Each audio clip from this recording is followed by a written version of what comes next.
something else we want to talk about in terms of food, the keto diet, because I've been hearing so much about it. It's so popular among people who are looking to shed some pounds. But how long is too long to be living the low-carb, high-fat lifestyle? Well, it turns out there is a time limit to this growing health diet. So the diet diva, Tara Collingwood, is here with what you should know. Hey, Tara, it's good to see you. Thank you so much for being with us this morning. Here's the thing. Every time I turn around, I'm talking to a friend who says, I'm doing keto. I know, right? Me too. I'm doing keto. So what is keto? So keto actually comes from epilepsy. So it hasn't been a diet around for years and years and years, and it's a way to control seizures in children, but under good medical supervision and, you know, obviously well controlled. So that's where the roots come from. Then back in the 70s, remember Atkins? That was a very high protein, low carb diet. Right. The difference with keto is it's very high fat, high protein, very low carb. So people actually test their urine to make sure they're in ketosis. So that's where keto comes from, is you're trying to put your body into a state of ketosis, which means that you're burning fat for energy instead of using carbs for energy. So when you talk about fat, I got to ask you, is this safe? Well, that's the unknown right now, because it is fairly new and popular, and these popular diets don't always get the safety studies behind them because they just get so popular overnight.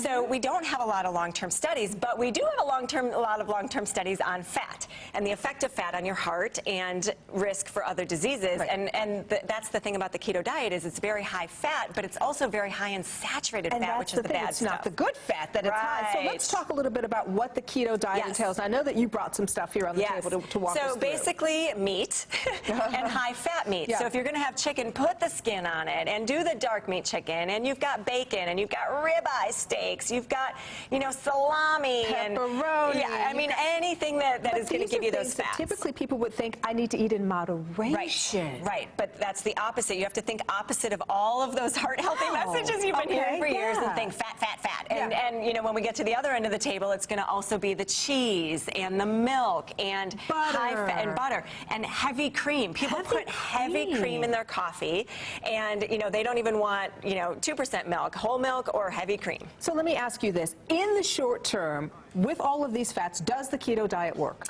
It does work in terms of having you lose fat, having you lose weight when you're cutting calories. So even though you're eating a lot of protein and a lot of fat, you're still eating fewer calories in general, because most of us eat 50% or more of our calories from carbs. So if you're cutting out carbs, and what happens when you're in the state of ketosis, you don't feel hungry. It kind of shuts off that hunger mechanism, which is very appealing to a lot of people. They're like, you know what, I'm full, I'm feeling good. Just about 10 seconds left. The takeaway, the bottom line.